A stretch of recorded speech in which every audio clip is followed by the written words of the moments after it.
Hey everybody, I'm sitting here with Ronan. We're about to listen to Queen 1 in Dolby Atmos from the Blu-ray. And Ronan, you are not familiar with what Queen sounds like, right? You don't remember Bohemian Rhapsody? No, I do not. All right, so I've already told him, Queen are one of the greatest rock bands ever. And we might watch the Bohemian Rhapsody movie after this if you'd like.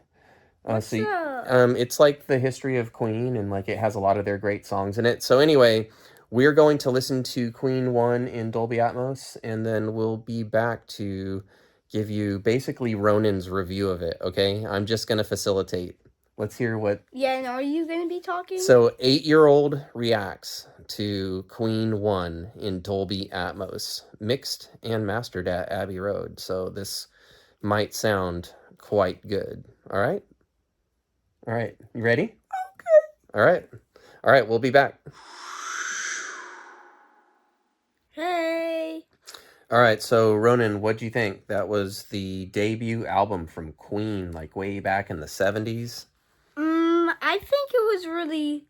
I don't completely know, because this is the first album I've ever heard from people that are teenagers. But if I could say... I would say it's a really good album itself. Yeah, and the fact that they were so young, like just barely out of college, I think.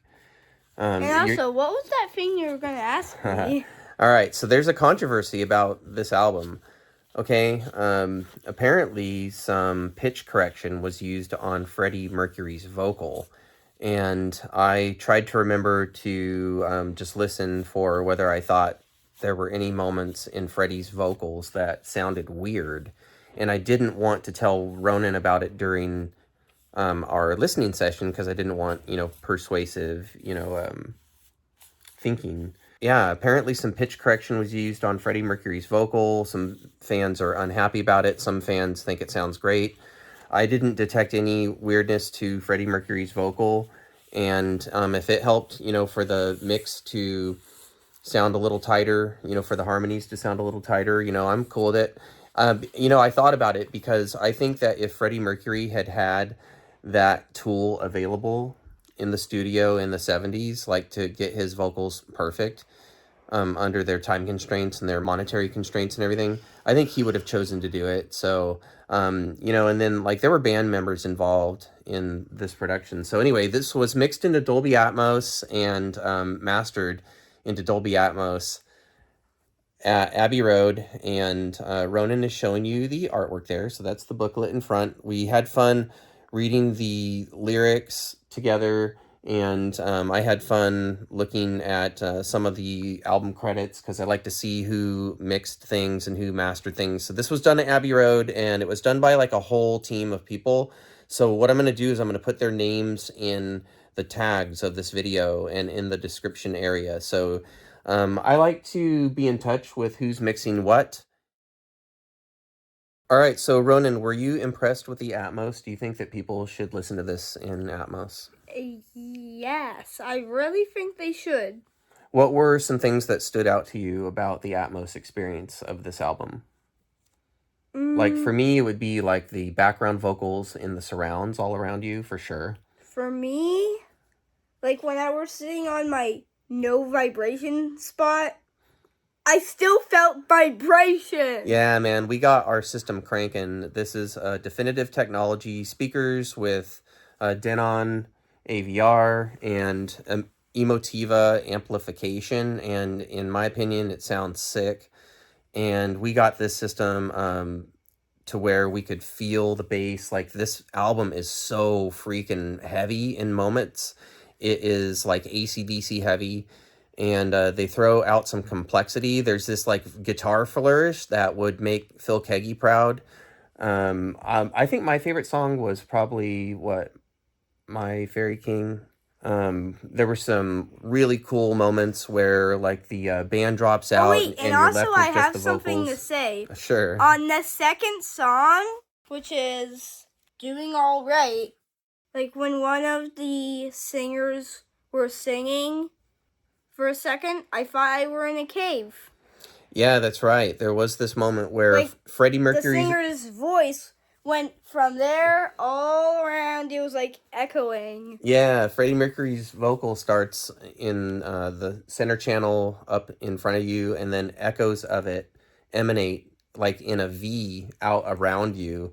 There are so many standout moments in this Atmos mix. There are just a very few moments where I wish there was more going on in the immersive field around me, but then that just like when elements got dropped in that completed like the immersive experience, I thought that the buildup was well worth it.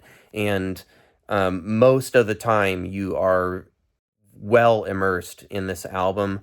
It is strong, it's punchy. We had it up cranking so much that you could like feel the bass. It felt so powerful in moments and very intricate in others. There's a dynamic range here that is very impressive.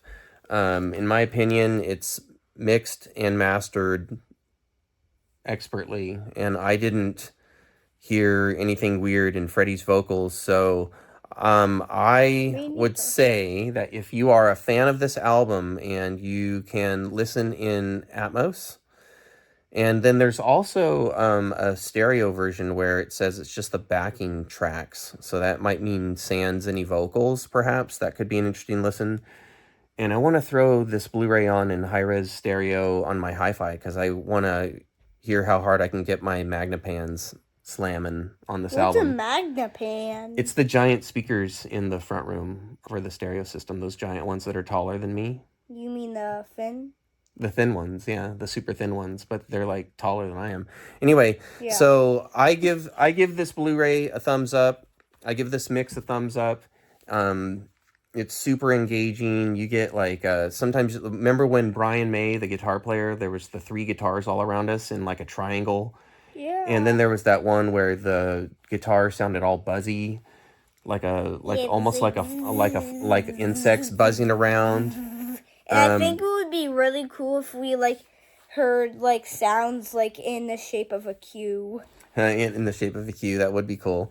But then also remember when there were like clapping sounds all around us. There's just all these like standout moments that like, you know, really kind of unlayer the album and create moments of interest. And yeah, it was a fun listen. So are you a fan of Queen after hearing their debut? You want to hear what's coming next? Because I think that Queen 2 is coming next. I think they're going to continue this series.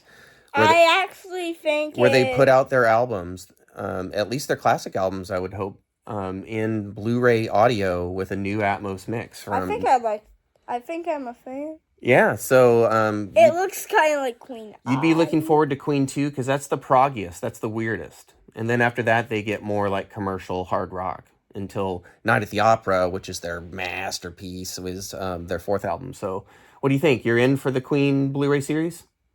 Yeah. All right, Ronan, is there anything else you'd like to tell everyone? If you like what we do, don't forget to like, subscribe, and give nice comments.